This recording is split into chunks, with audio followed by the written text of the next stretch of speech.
So guys দেখতেই পাচ্ছ এটা হলো আমার গ্ল্যামার গাড়ি। এই গাড়িটা নিয়ে কিন্তু আমি এখন র্যাপিডো করি। ঠিক আছে, গাড়িটার কি অবস্থা দেখো, এত মানে পিস্টন খারাপ হয়ে গেছে। পিস্টনটা খারাপ হয়ে যাওয়ার কারণে দেখো এখান থেকে মোবিল বেরোচ্ছে। ঠিক আছে, এইখান থেকে এই সাইলেন্সারের মুখ দিয়ে দেখো কতটা মোবিল বার হয়ে গেছে। ঠিক আছে, কী অবস্থা হয়ে গেছে, এখন গাড়িটা পুরোপুরি বস্তি হয়ে গেছে। এখন যাব বড়ালিঘাটে যাব, সেখানে গিয়ে গাড়িটা সারাই করব। ঠিক আছে, গাড়িটার কী অবস্থা হয়েছে দেখো। এমনি যেহেতু অনেক দিনকার বয়স হয়ে গেছে গাড়িটা, প্রায় 15 বছর হয়ে গেছে গাড়িটা, তো সেই কারণে হয়তো এরকম কিছু হয়, মানে বয়স হয়ে গেলে যা হয়। ঠিক আছে, গাড়িটা অনেক বয়স হয়ে গেছে, আর আমি বোধহয় 1 বছর চালাতে পারবো, তারপরে আমি আর বোধহয় কলকাতাতে যেতে পারবো না। যাই হোক, তখন গাড়িটা যাচ্ছি সারাই করতে বড়ালিঘাটে আমাদের। তো সেখানে গিয়ে সারাইটা করে দেখি কত কিরম খরচা হয়, সব কিছু তোমাদেরকে দেখাবো। আর তোমরা যারা যারা পিস্টন খারাপ হয়ে গেছে অবশ্যই তোমরা গাড়িতে কাজটা করিয়ে নিও, কারণ পিস্টন খারাপ হয়ে গেলে ভাই অনেক প্রবলেম হয়, যেরকম তেল খায়। ঠিক আছে, ধোঁয়া বার হয়, মানুষের সামনে একটা কিরম একটা লাগে বাস। যাই হোক, তখন যাচ্ছি, তো চলো দেখতে থাকো। সবাই বলে যে গাড়িটা বিক্রি করে দিতে, ঠিক আছে, যেহেতু বয়স হয়ে গেছে অনেকটা। এদিকে দেখো তোমার যে মিটারটা আছে, যে ডিসপ্লেটা আছে, ডিসপ্লেটা কিন্তু পুরো অনেকটা ঘোলাটে টাইপের একটা হয়ে গেছে। এই মিটারটা ঠিক আছে, কোনো ব্যাপার না, তবে অনেকেই বলে যে বিক্রি করে দিতে, কিন্তু কি জানো তো, একটা মায়া বসে গেছে জিনিসটার প্রতি, একটা মায়া বসে গেছে। ঠিক আছে, তো সেই জন্য করে আমি বিক্রি করতে পারছি না। এই দেখো, এই গাড়িটা আমি স্টার্ট দিলে না কেমন একটা আওয়াজ হচ্ছে, দেখো একটু একটা আওয়াজ হচ্ছে।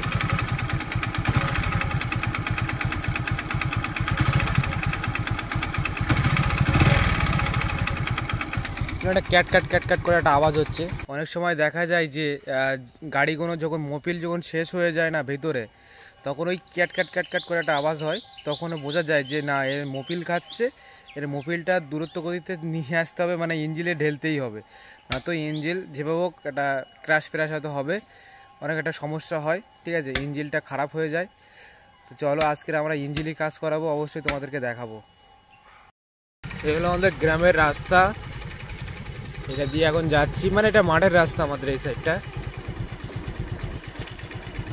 মাঠের রাস্তা দিয়ে এখন এটা দিয়ে গেলে আমাদের ওই মেন রাস্তাতে উঠতে অনেকটা শর্টকাট হয়, তার জন্য করে এটা দিয়ে যাওয়া।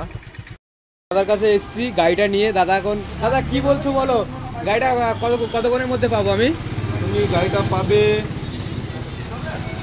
কালকে সন্ধ্যেবেলা। কাল সন্ধ্যাবেলা পাবো? পুরো ফুল আমি ইঞ্জিনটা ভালো পাবো তো? কিরকম গ্যারান্টি দিচ্ছ? আমি তোমার ইঞ্জিন গ্যারান্টি দেবো 3 বছর। 3 বছর? তোমার কিন্তু আবার ধরে চালাতে হবে একটু। আচ্ছা, একেবারে যে আমি ইঞ্জিন করে দেবো যে তুমি রানিংই চাপবে তা না, একটু ধরে আস্তে আস্তে চালাবেন, মিনিমাম 1-2 সপ্তাহ। হ্যাঁ ঠিক আছে, তাহলে আমি সেরকমভাবেই আমি চালাবো। দেখা যাক। দাদা ইঞ্জিনটা খুলবে, আমার পিস্টনের প্রবলেম আছে, তোমরা তো দেখালাম সকালবেলা। এখানে দেখো অনেকটা মোবিল খেয়েছে, এই সাইডে দেখো অনেকটা মোবিল খেয়ে বাইরে চলে এসেছে, আর প্রচুর পরিমাণে ধোঁয়া কাটছিল।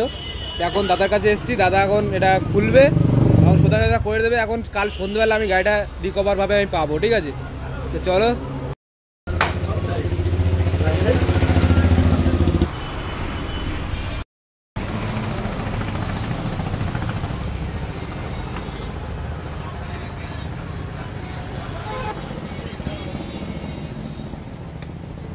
পুরো ইঞ্জিনটা পুরো এখান থেকে বার করে নেবে নাকি? এই শুধু হাফ ইঞ্জিনটা খোলা হবে এখান থেকে, এটা না, অতটা খোলা হবে না, এতটা।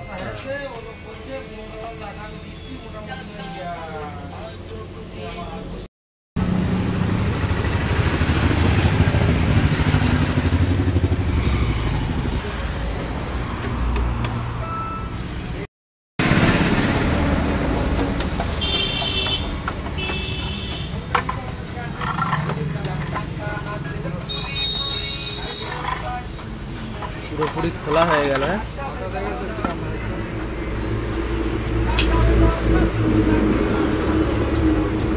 গাইস খোলা হয়ে গেল অলরেডি সাইলেন্সার।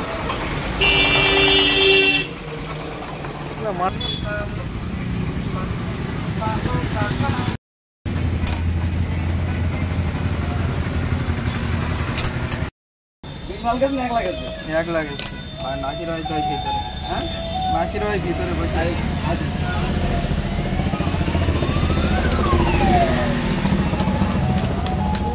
সেরে আনবো তখন যাবো।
সেরকমই যেন লাগছে যেন।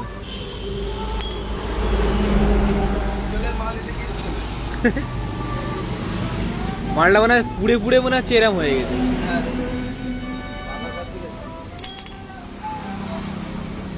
এখন কোনটা কোনটা সারাবে কোনটা? এইটা এটা এটা এটা পিস্টন বলে এটা। ও আচ্ছা গাইস, দেখতেই পাচ্ছ এটা কিন্তু পিস্টন। আমি প্রথমবার দেখছি গাড়ির পিস্টন কাকে বলে। এটাই হলো পিস্টন, আমি দেখছি প্রথমবার। গাড়ি চালাই ঠিকই, কিন্তু আমি কিছুই জানি না গাড়ির বিষয়ে।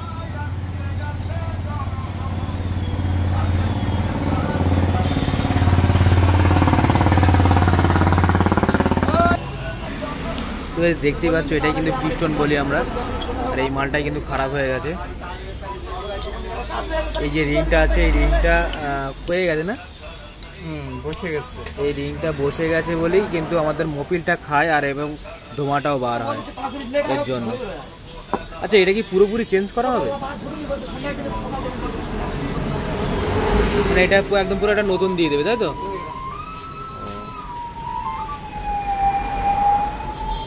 ইঞ্জিন ভেতর কত কি থাকে। চলো, আমার হাতেও মোবিল লেগে গেছে, আমাদের পরে কথা হবে। সো গাইস, এখন গাড়িটা রেখে দিয়ে এসেছি গ্যারেজে। আর গ্যারেজওয়ালা বলছে যে কালকের সন্ধ্যের দিকে আমি গাড়িটা পাবো। দেখা যাক, কাল যদি দুপুরের দিকে গাড়িটা পেয়ে যায় তাহলে একটু অন্য জায়গায় ভিডিও কিছু করা যেতে পারে। গাড়িটার জন্য কোনো বাড়ির থেকে বার হতে পারছি না। দেখো, এই বয়ডি থেকে এখন হেঁটে হেঁটে বাড়ি যাচ্ছি, শুধুমাত্র একটা পটল কিনে। যাই হোক, বাড়িতে যাচ্ছি। কালকের আবার ফের দেখা হচ্ছে এই ব্লগে, ঠিক আছে? চলো।